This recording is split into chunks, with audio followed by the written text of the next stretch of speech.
it comes to making art, I think it's interesting to explore the classical art methods, which have a lot of romance, humanity, craftsmanship, observation, and we have technology, which has unforeseen potential for new experiences that we can dive into.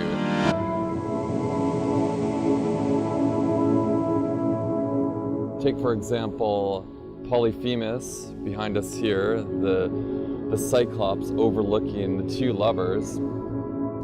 I think there's something very interesting with that as an analogy with the kind of work that I do. Merging those two together, that contrast, that space where they are divided, I like to live and make work that is in that boundary.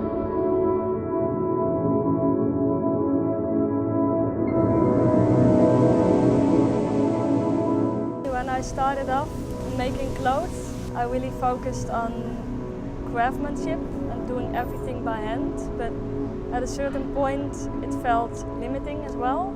So I started collaborating with an architect. That was the first collaboration, and using the 3D printing.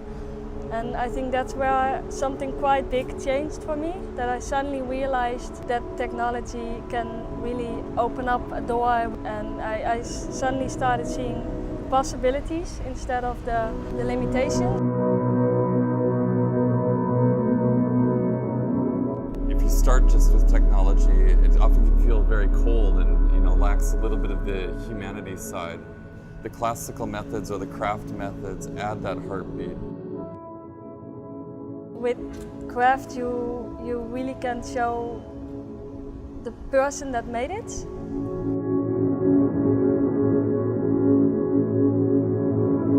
For me, inspiration, or collaborative inspiration, comes from different angles. One part that really inspires me is to collaborate with dancers or choreographers, because it takes me out of my loop of thinking in technique and material. They are much more creating with energy almost.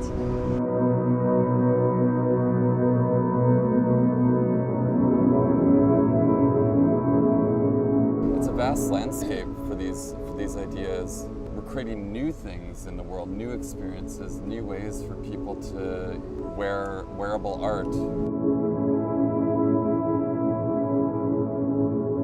But finding that language between the two, which I find I'm learning, it opens again a lot of doors to new ways of thinking.